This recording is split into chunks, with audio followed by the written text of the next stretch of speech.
You ever told yourself, okay, this month I'm finally getting my money together, and then 3 days later, you're staring at your bank app like it personally betrayed you? Like, you paid off $27 on a credit card. You moved $15 into savings. You skipped takeout twice. And logically, you know that's progress, but emotionally, it still feels like you're losing. It feels too small to matter. And that's the trap. Because a lot of people don't fail with money because they're lazy, they fail because they've been trained to ignore the exact type of progress that actually creates momentum. Here's the thing. Most people think motivation comes first. They think, once I feel disciplined, then I'll budget. Once I feel focused, then I'll save. Once I feel inspired, then I'll fix my finances. No, that is backwards. In reality, that small financial wins create motivation, not the other way around. And once you understand that, money stops feeling like this giant personality test you keep failing and starts feeling like a system you can actually learn to control. So, in this video, I want to show you why tiny money wins matter way more than people think, the psychology behind it, the math behind it, and most importantly, how to use it to make real progress, even if you're starting small.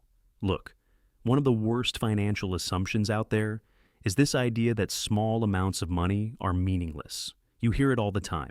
Saving 20 bucks won't change my life. Putting away $50 is pointless when rent is insane. Why bother if I still have debt?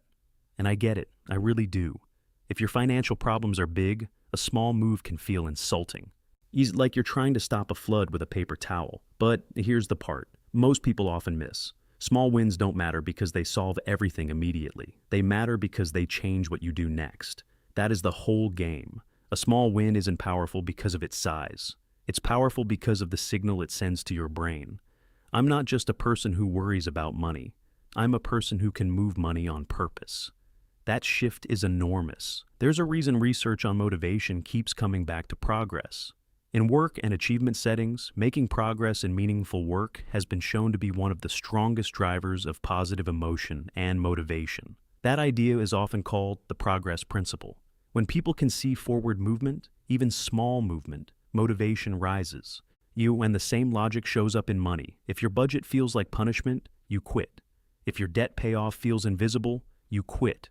If your savings goal feels 10 years away, you quit. But if you can create visible proof that your actions are working, your brain starts cooperating. So no, a $25 transfer doesn't magically fix your finances, but it can do something even more important in the beginning. It can make you come back tomorrow. Now, you might be thinking, okay, sure, small wins feel nice, but shouldn't I focus on the big goal? Isn't that more serious? Yes and no. Big goals are important. You need direction.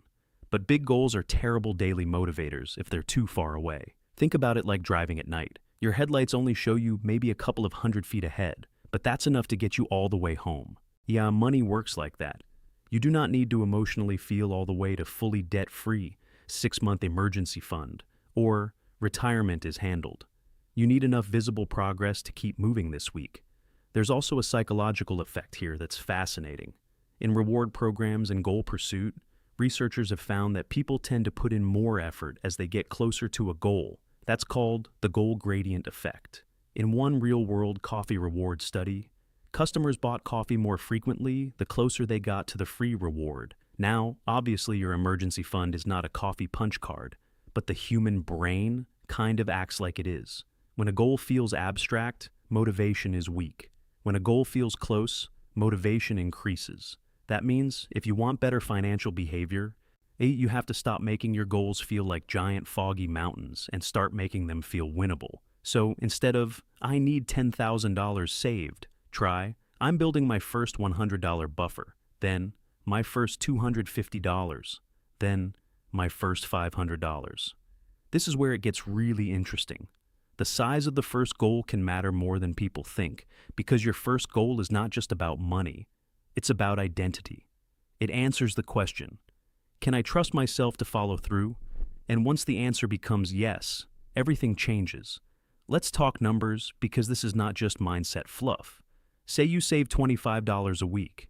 A lot of people roll their eyes at that. 25 bucks feels tiny, but over a year, that's $1,300. Now, maybe you're thinking, Okay, $1,300 still isn't life-changing. Maybe not in a flashy Instagram sense, but financially, oh, it absolutely can be. A $1,300 buffer can cover a surprise car repair, a medical copay plus prescriptions, a flight for a family emergency, a security deposit gap, or the difference between using cash and putting a problem on a 29% APR credit card. And that last part matters, because the real value of savings is not just the dollars you have, it's the debt you avoid creating. Let's do simple math. Suppose you get hit with a $700 emergency. Scenario A. You have no savings, so it goes on a credit card at roughly 25% APR. If you can only pay $50 a month, that balance can hang around for a long time and cost you meaningful interest along the way. Scenario B. You've built a small emergency fund with weekly transfers. The same emergency is annoying, but it does not become expensive debt. Same problem, wildly different future.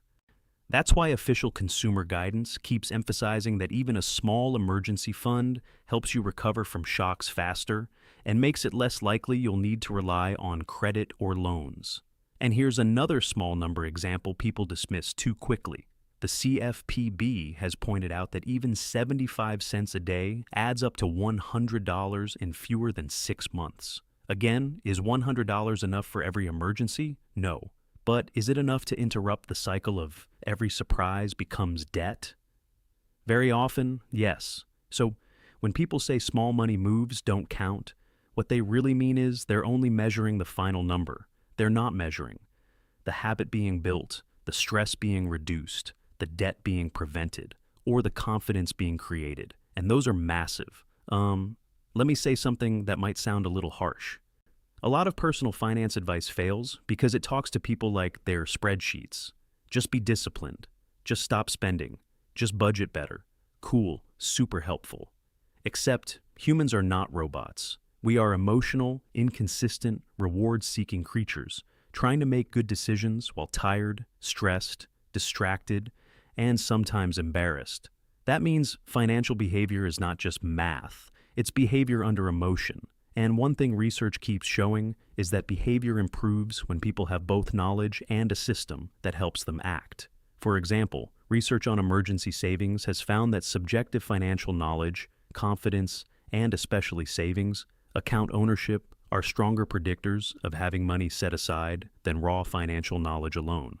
In one study, as a savings account ownership was the strongest predictor, raising the probability of having an emergency fund by roughly 25% to 29% across study years. That's a huge eye-opener, because it means the problem is often not just people need more information. It's people need environments that make saving easier and more visible. In other words, if your money system forces you to rely on willpower every day, your system is bad. This is why automatic transfers work so well. You're not waking up every morning and renegotiating with yourself. You're reducing friction. You're making the right move, the default move. The CFPB explicitly recommends creating a consistent savings habit, setting specific goals, monitoring progress, celebrating successes, and making savings automatic through recurring transfers or split direct deposit. It's source. So if you've been beating yourself up for not feeling motivated enough, I want you to hear this clearly.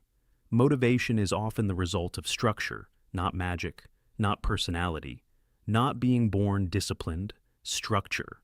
Let me give you a simple example. Imagine two people. Both are stressed about money. Both are carrying debt. Both feel behind. Person A says, I need to fix everything.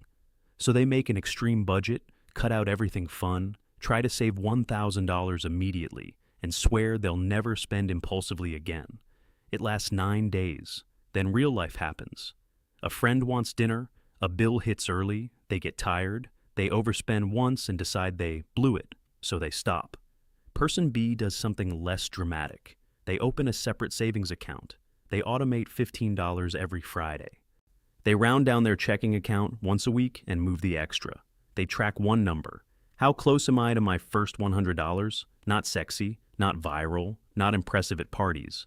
But after a month, they've got visible progress. After 2 months, they've got proof. After 3 months, they've got a habit. After 6 months, they don't panic at every little surprise. And here's the key. Once they trust themselves with $100, they're more likely to believe they can handle $500. Once they handle $500, a debt snowball feels possible. Once debt starts dropping, their stress comes down. Once stress comes down, they make better decisions. See how that works? The first small win was not the destination. It was the rewiring. It changed the person from someone who feels financially helpless into someone who has evidence of control. That is the bridge. But here's the hidden reality. Motivation is not a battery you either have or don't have. It's more like a feedback loop. Action creates evidence. Evidence creates belief. Belief creates more action. And financially, that loop matters because money shame destroys consistency. When people feel behind, they avoid looking at numbers. When they avoid looking at numbers, they lose clarity. When they lose clarity, every decision feels heavier. Then they do nothing. Then things get worse. Then the shame grows. Small wins interrupt that cycle. A paid bill on time. A no-spend day. A first automatic transfer. A credit card balance dropping from $2,000 to $1,850. A week where you spent according to plan. These are not trivial. They are evidence. And evidence is what turns I should into I can. This is also why celebrating progress matters more than people think. Not in a cheesy fake it till you make it way. I mean, literally acknowledging, that was a good move, I'm doing something different. The CFPB even includes regularly monitoring progress and celebrating successes as part of creating a savings habit. Why? Because if your brain only notices failure, it will eventually protect itself by disengaging. You have to train your attention to notice traction. Now, you might be thinking, this all sounds nice, but my financial problems are too big for small wins. Fair objection, and sometimes, yeah, your problem is big. Income may be too low. Expenses may be crushing, debt may be serious. Some people do not have a motivation problem first. They have a cash flow problem first. But even then, small wins still matter. Not because they solve structural issues by themselves, but because they create stability while you work on bigger fixes. If your income is tight, a small win might be calling and lowering one bill, pushing one due date to match payday, saving part of a tax refund, opening a no-fee savings account, or moving $10 before you can rationalize spending it. That's not denial, that's strategy. And interestingly, CFPB research has found that people who don't have a habit of saving are more likely to report difficulty paying bills across income levels. In other words, the savings habit itself is connected to financial well-being, not just income alone. So even if your margins are thin, the habit still matters. Small wins don't replace the need for higher income, lower expenses, or a debt plan. They make those bigger goals easier to stick with. So let's make this useful. If you want to use small financial wins to rewire your motivation, do this. Step 1. Pick a goal that feels almost too easy. Seriously. Not save $5,000. Not pay off all debt. Not be perfect. Pick something like save my first $100. Make 3 weekly transfers. Go 1 week without using the credit card for random spending. You are not trying to impress anybody. You are trying to generate proof. Step 2. Make the win visible. Hidden progress is weak progress. Use a separate savings account. Track your debt balance in one note on your phone. Put a sticky note on your desk. Use a thermometer tracker if that helps. You want your brain to see movement. Step 3. Automate the smallest version. Set up $10, $15, or $25 to transfer automatically. And people love to overcomplicate this. A tiny automatic win beats a giant manual plan you quit after 2 weeks. Step 4. Measure streaks and milestones, not perfection. If you miss 1 week, don't start over emotionally. That's another huge mistake people make. They think consistency means never slipping. No. Consistency means returning quickly. Step 5. Celebrate without sabotaging. You do not need to treat yourself by blowing money. Celebration can be simple. Say it out loud, mark the progress, tell your partner, take the screenshot, update the tracker. The point is to reinforce the behavior. Step 6. Stack wins. Once your first goal feels normal, add the next layer. First, $100 emergency fund, then $500, then one full month where every bill is paid on time, then extra debt payments, then building 1 month of expenses. This is where it gets really interesting. Each win changes the emotional meaning of the next goal. What used to feel impossible starts feeling familiar, and familiar is powerful. People think confidence comes from having a lot of money. Sometimes it does. But often, confidence comes from having a pattern. A person with $300 saved and a solid system may feel calmer than someone with a higher income and total chaos. Because confidence is not just about resources, it's about predictability. Can you make yourself do the thing again? Can you trust your own process? Can you recover when life punches you in the face? That's real financial confidence, and it starts embarrassingly small. One transfer, one bill handled differently, 1 week of awareness, one less panic spiral. Look, I know that's not dramatic, but that's actually why it works. The people who win with money long term are usually not doing one heroic thing. They are doing a lot of boring, correct things for a long time. And small wins are what make boring, correct things emotionally sustainable. So, if you take one thing from this video, let it be this. Do not underestimate the financial power of a small win just because it looks small on paper. That win may be doing 3 jobs at once. It's growing your money, it's reducing future damage, and it's retraining your brain to believe progress is possible. That is not small, that is foundational. If you've been waiting to feel motivated before fixing your money, stop waiting. Create one visible win this week, move $10, pay one extra $20 toward debt. Open the savings account, set up the transfer, track the balance, make your progress real. Because once you see yourself win, even in a tiny way, your brain starts updating the story it tells about you. You go from, I'm bad with money, to, I'm learning, then, I'm improving, then, I'm in control. And that shift can change your entire financial future.